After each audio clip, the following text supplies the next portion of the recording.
Hi everyone, it's Lottie from Cozy Paper Trails here, and this video is actually going to be the start of a new series that I'm going to be doing, which is like my top 10s of things, so like my top 10 series basically. And this video today is going to be me showing you my top 10 most intimidating uncoloured pages.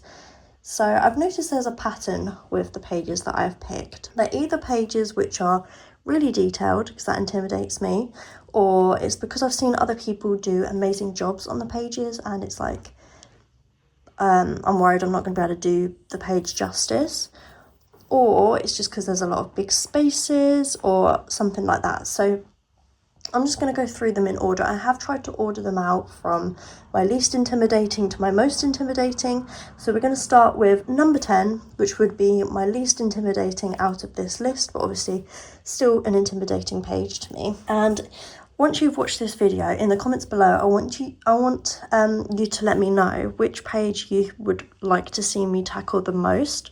Like, which page would you like to see me complete? Because I would love to get all these pages done. They're all really nice pages, but they just intimidate me. So I'm gonna just get on with the video. So in 10th place is a page from The Land of Little Adventures by Rita Berman. And it is this page here. And the reason this page is intimidating is not because it's detailed or particularly that complicated. It's just the fact that I've seen so many people do this page, and I've seen so many people do amazing jobs on this page, and I love people's like color choices, and I'm just really scared to mess it up.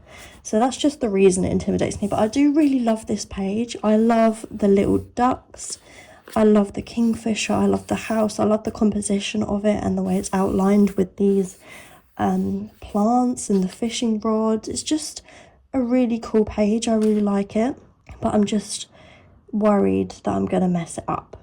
But I will definitely get to do this page at some point, because I do love it, and it would be silly if I didn't do my favourite pages. This is like probably my favourite page in the whole book. It's such a gorgeous book, but yeah, I don't know, I'm just intimidated. So that is number 10. I'm going to take the tabs out as I go because I don't need the pages tabbed anymore. But yeah, that is in 10th place. And then in 9th place is a page from Grand Classiques, Tome 11 of the Disney Colour by Number books by Hachette Little Heroes. And the page, I'll show you in the solutions. So if you don't want to see solutions, then skip ahead like 30 seconds or something. But it is this page, and you can probably realise why this page is intimidating. It's just there's so many little bits, and like, yeah, just all these like bubbly bits fiddly bits you have to go around. I mean, it will look really cool when it's done, but yeah, I prefer pages that have characters in. So although this has a lot of fiddly bits in the background, I think I'd find that more enjoyable to do because of the characters. It kind of breaks it up a little bit. And there's another page in here that I was deciding between, and it was this one here, which maybe I should have picked that one, I don't know. But then I thought this one has some characters, and it has a little bit of black outlining at the front here. So I thought maybe that would like break that up a little bit. So I decided to go for this one. But it's one of those pages that you know is going to take you ages, and it's just committing to it that is the problem. But once you get into it, I'm sure it's probably quite therapeutic doing all these like repetitive bits and stuff. But yeah, this will probably be the Disney book that I try to complete after the one that I'm currently trying to complete. So I will have to do both of these pages if I want to complete the book. But I just find it intimidating. All the ones with little fiddly bits like are really intimidating. Even like this with her hair, like, you know.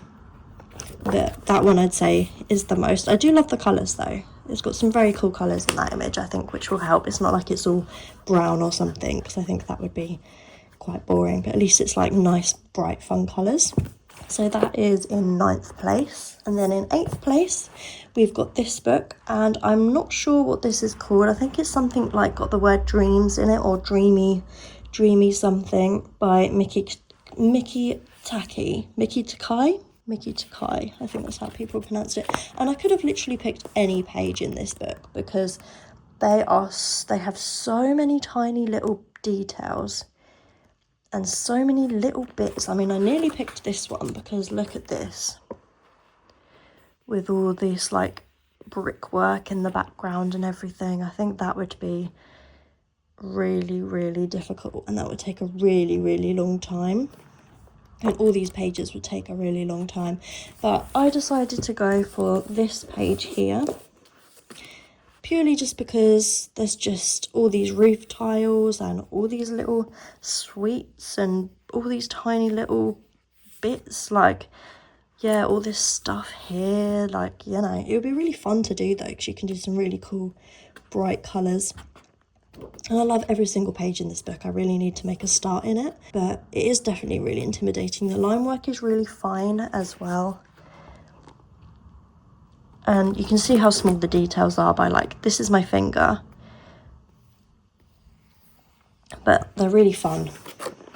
I'll take this tab out. But as I said, I could have literally picked absolutely any page in this book. Because it's just, yeah. But they'll look stunning though. And they're really fun. I love the art style.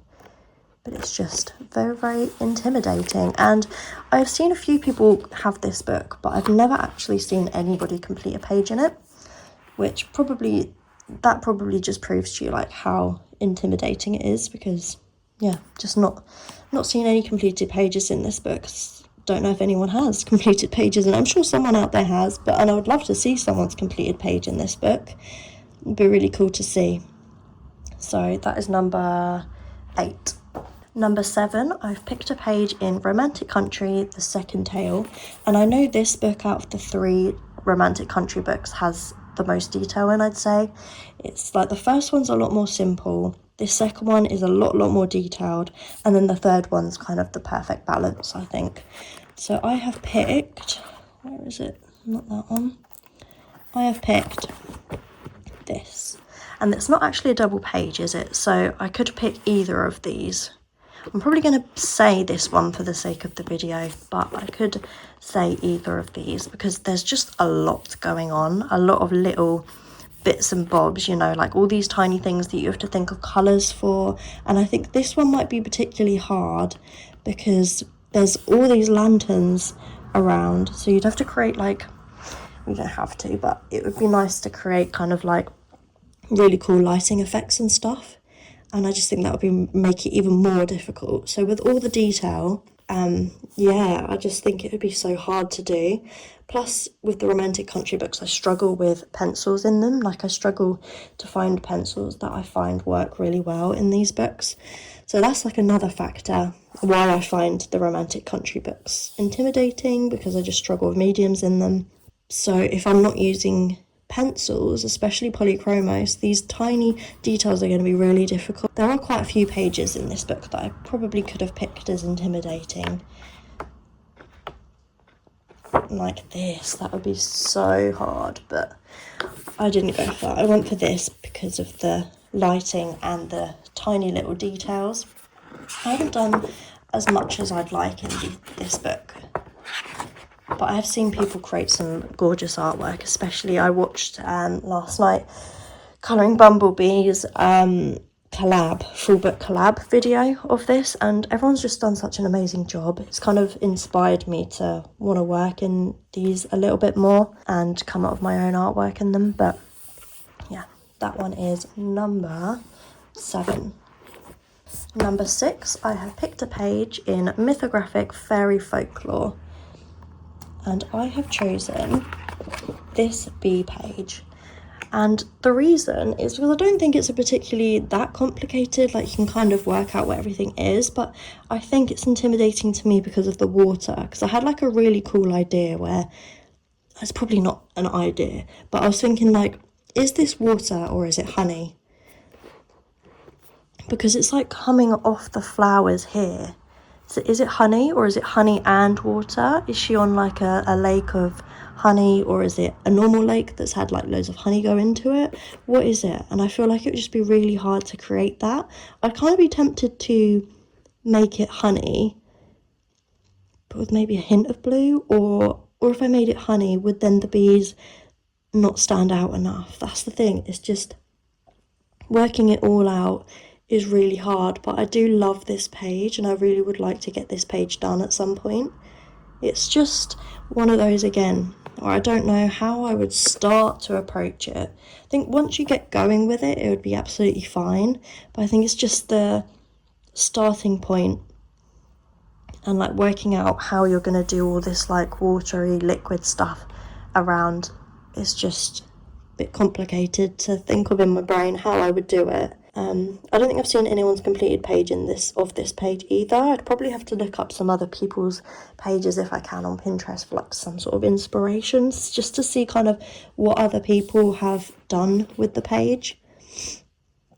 Then it might give me the confidence to kind of know more where I want the page to go. But it is really beautiful though, and I love the way people are drawn in the mythographic books in general. Like most of them, well, all the ones that I've got, there's 2 by Fabiana Attanasio that I've got, and there's 3 by Fabiana Attanasio, and there's 1 by Veronika Kalinska, and I love all the way all the people are drawn in the mythographic books, and I can't wait to do more kind of with people and portraits in, but yeah, I do love this page.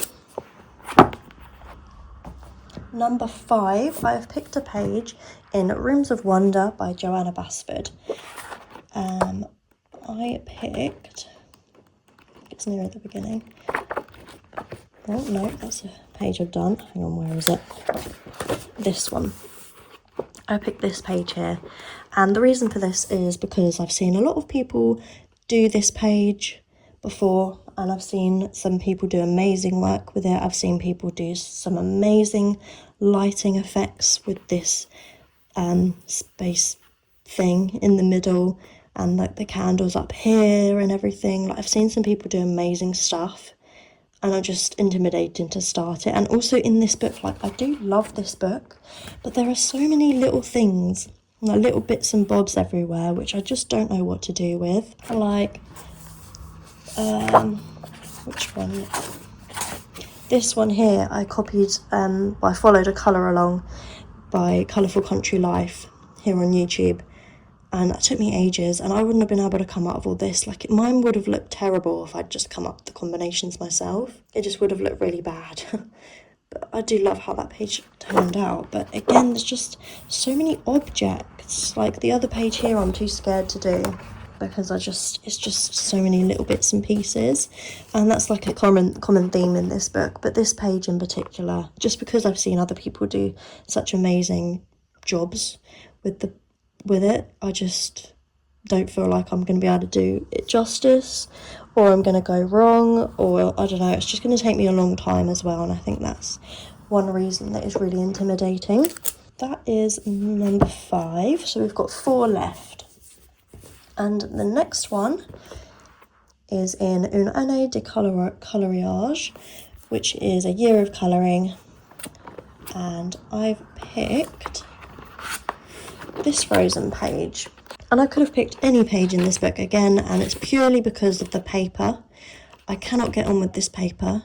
No matter what I try in here, I cannot get on with it, but I think I may have potentially found a kind of solution, and that is using Prismacolor pencils and then using a blender pencil to kind of get rid of the grain, because that was what I was really struggling with. Like I couldn't do enough layers, or it just wouldn't go into the tooth of the paper, because it's quite a smooth paper, and I just felt like it just looked so grainy when I did like a testy bit on another page.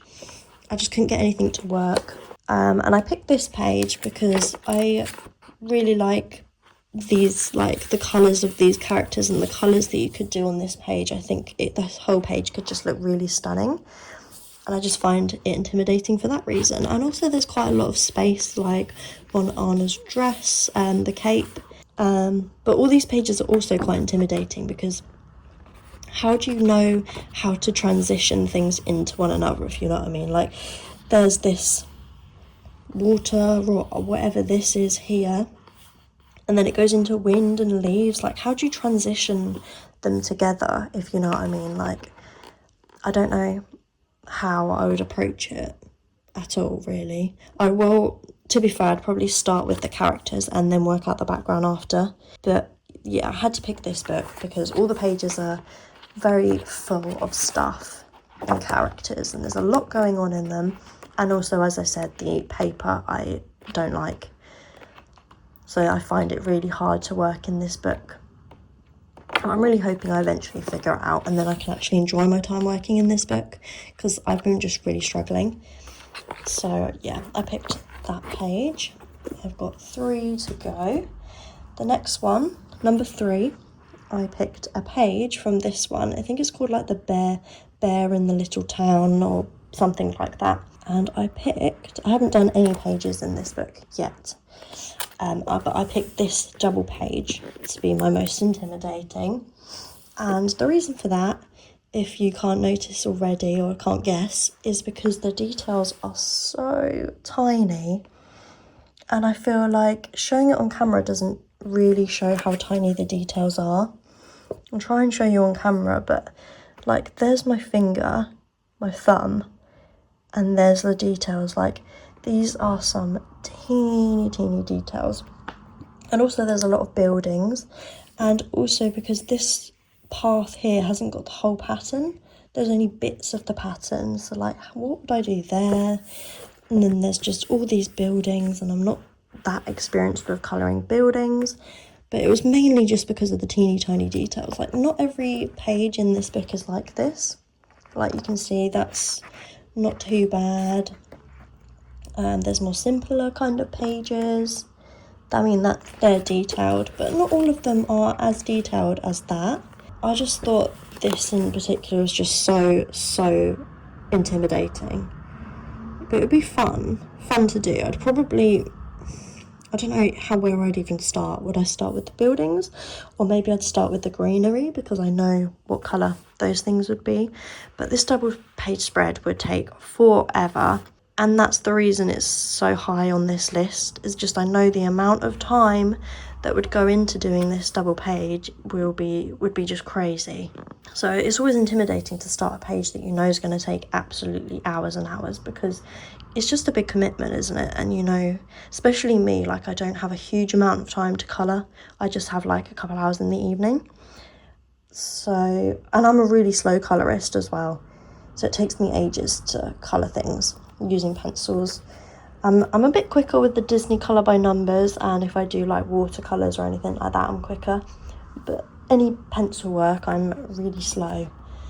So that is number 3 on the list. And number 2 on this list is a page from Mythomorphia by Kerby Rosannes. And anything by Kerby is intimidating to me. Like I used to colour quite a lot of stuff in his books, but I haven't done in quite a while now, because I just suddenly found it really difficult. I don't know why. I just find them intimidating. And I decided to pick, where is it? It's near the beginning. I have tabbed it. Let's just go to my tab, that would be easier. This page. And there's just a lot going on in this page, and there's a lot of dragon, like a lot of scales. I mean, you don't have to colour in every little scale, which is what I definitely would have done back in the day. But there's just so much dragon, and then there's also so many things going on around it. And I've seen so many people do an amazing job on this page, and I just don't think I can pull it off. I mean, I probably can, but it's just getting started and picking what colours you're going to do to like make it work. And again, this is just one that would take absolutely hours to do. I think the way to go I'd probably base the dragon with something and then use pencils for the rest, because I couldn't really base much of the rest because it's all so like detailed and fiddly. I'm not sure how I would do that, but I could base like the mane of the dragon just to get some colour down, and maybe that would make it less intimidating to start with. I don't know. There was a very close second page that I picked from this book, but I didn't pick it in the end. I picked this one. It was almost a tie between and this one. This could also have easily have taken this spot because there's so much water. There's quite a lot of whatever this is. I haven't looked up what creature this is. Dragony snake thing. There's just, yeah, and I've seen people do really cool glowy effects with the moon, which I feel like would, yeah, puts me off doing the page because I just wouldn't know how to start or how to approach it. So that was one that came very close out of this book. This one beat that one just because of the complexity of it and the amount of detail that is on the page. So it's definitely a page I would love to do one day because it could look so good, but it's just one that I have put off for many, many years. And now we are down to number 1. And this one is not intimidating because the page itself is intimidating. It's intimidating. I keep saying intimidating so many times. This is like, yeah, a bit too much. But it's intimidating to me because there's a sample image at the beginning of the book, which is so incredible that I feel like whatever I do will look terrible in my mind compared to that sample image. So let me just get the page for you ready. It's in this book here, which is called like Traveling with Twins or something like that. I would have to translate it again, but something to do with twins. And it is this page here is my number 1 most intimidating page. If there wasn't that sample image at the beginning, I probably wouldn't be too intimidated by this because it's not overly complicated. I mean, there's a lot of elements going on, but it's not super complex compared to some of the other pages that I've showed you in this video. But if we take a look at the sample image at the beginning, you'll see what I mean. It's just amazing, and it's obviously been done in watercolour, which is what I plan to use in this book, but my watercolour skills are absolutely no way to this level, like not even a quarter of the way there. My watercolour skills are pretty terrible, really, in comparison. This is just incredible, and since seeing that, I just don't think I could do that justice unless I used coloured pencils and watercolours. I could do something, but it would not look anywhere near like this. I just think it looks amazing. This paper is so nice as well, so I'm hoping it will take water mediums really well. It's just stunning, and I just don't think I'd be able to do it that great of a job. They've obviously put so much effort into this. You can see even the detail on these leaves here, the way the watercolour like has left bits of white, unless they've gone over it with a pen. Maybe they could have gone over it with a paint pen or something, but there's like this white glow on the hat here where they've left the paper white, which I struggle with watercolours. They've got the glow and the glow on the cauldron from the fire, and it's amazing. I just don't think I can do as good a job as that, and it's what puts me off doing the page. I haven't done anything in this book so far, so I'm kind of scared to. I feel like this is a book that I'm too scared to touch because it's such a gorgeous book, but I'm just scared to mess up a page and then get put off. I need to just start with something simple. Like I could start with this one here maybe, because that one's quite a simple page, or one of these. They're not too difficult. Or I could just start with a page of objects like this and just sort of practice my watercolours on it. I love these pages, they're really cute. I love this. I love this. I literally would colour every single page in this book, but that is my most intimidating one purely for that reason.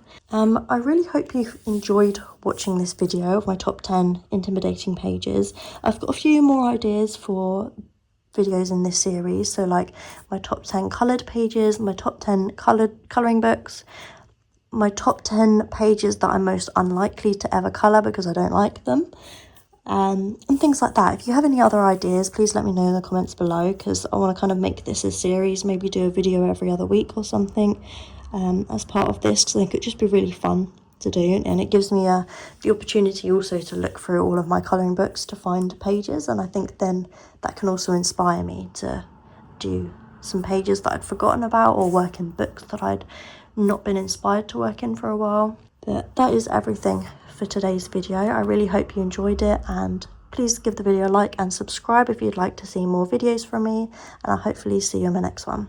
Bye for now.